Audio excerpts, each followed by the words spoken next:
Seguro hemos oído hablar de las pastillas para eliminar líquidos, ¿verdad?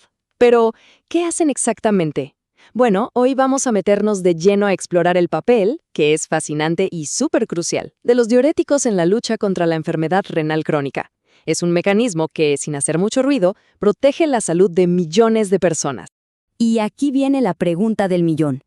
A primera vista parece simple, pero la respuesta, nos abre una ventana a un mundo increíble. Es como ver una danza de equilibrio dentro de nuestro cuerpo y cómo estos medicamentos entran, casi como un director de orquesta, para poner orden cuando la música se desafina. Y lo más curioso es que la respuesta está en algo que todos, pero todos, tenemos en la cocina: la sal. Sí, así de simple, el cloruro de sodio. Para ponernos un poquito técnicos, esta molécula tan chiquita se convierte en la gran protagonista, o a veces en la villana de la película, en toda esta historia de la enfermedad renal y la presión alta. Ok, pero para entender bien por qué la sal es el centro de todo, tenemos que ir al problema de raíz. Hay que imaginarnos a los riñones librando una batalla silenciosa, una lucha constante contra la sobrecarga de líquidos. Pensemos en los riñones como un sistema de drenaje súper sofisticado. En la enfermedad renal crónica, o ERC, es como si algunos de esos desagües se empezaran a tapar. ¿Qué pasa entonces? El sodio, que es como un imán para el agua, no logra salir del cuerpo como debería, y todo ese líquido extra se queda en nuestras arterias, inflando el volumen. Pensemos en una manguera a la que le metemos demasiada agua. ¿El resultado? La presión dentro de esa manguera, o sea, nuestra presión arterial, se dispara. Y esta cita lo resume perfectamente. Básicamente nos dice que la presión alta no es un problema aislado. No, para nada. Es más bien la sirena de alarma que nos avisa que el cuerpo está guardando demasiada sal y por lo tanto demasiada agua. Y es justo aquí donde entran en escena los diuréticos. Ojo, no son una cura, pero sí son unos ayudantes espectaculares. Le dan a los riñones ese empujoncito extra que necesitan para poder hacer su trabajo. A ver, una buena forma de verlo es esta. Los diuréticos son como un memo urgente que le llega a los riñones y dice: «¡Hey! Abran las compuertas, dejen salir la sal». Y claro, como ya sabemos, a donde va la sal, el agua va detrás. Así que al eliminar sal, se elimina agua, el volumen baja y listo, la presión en todo el sistema empieza a disminuir. Pero cuidado, no todos los diuréticos son iguales. Para nada. Es como tener una caja de herramientas muy especializada. Dependiendo de lo que se necesite arreglar, se usa una herramienta u otra. Y para entender cuál usar, tenemos que asomarnos a ver la micromaquinaria del riñón. Esta cosita que vemos aquí es la nefrona. Es como el obrero principal del riñón. Hay millones de estas estructuras diminutas filtrando la sangre sin parar, día y noche. Lo interesante es que cada tipo de diurético va a trabajar en un punto súper específico de esta pequeña pero increíblemente poderosa máquina. Y aquí viene lo bueno. Los diuréticos más potentes, los que llamamos diuréticos de ASA, actúan justo en este punto clave de la nefrona. ¿Qué hacen? Bloquean una puerta, un transportador llamado NKCC2. Y al hacer eso, ¡pum!, impiden que se reabsorba como el 25% del sodio. Es un montón. Básicamente, lo obligan a salir del cuerpo.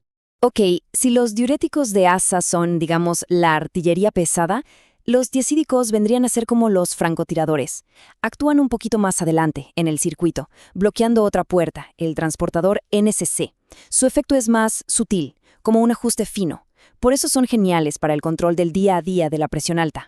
Esta tabla es súper útil. Nos organiza la caja de herramientas. Por un lado, los diuréticos de ASA, como la furosemida, esos son para emergencias, para cuando hay una sobrecarga de líquido y hay que sacarlo rápido.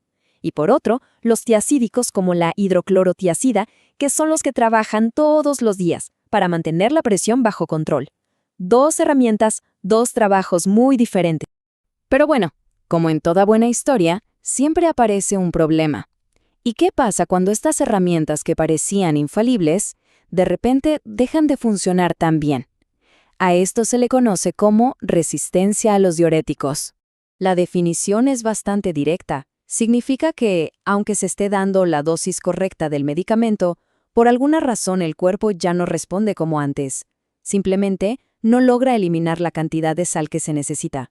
Y una de las razones principales es esta. La efectividad de un diurético depende muchísimo de cuánta sal se come. Si se come mucha sal, es como intentar vaciar una tina de baño con la llave abierta todo lo que da. Es imposible, el medicamento no da abasto. Entonces, ¿qué se hace en estos casos? Bueno, los médicos se vuelven casi detectives.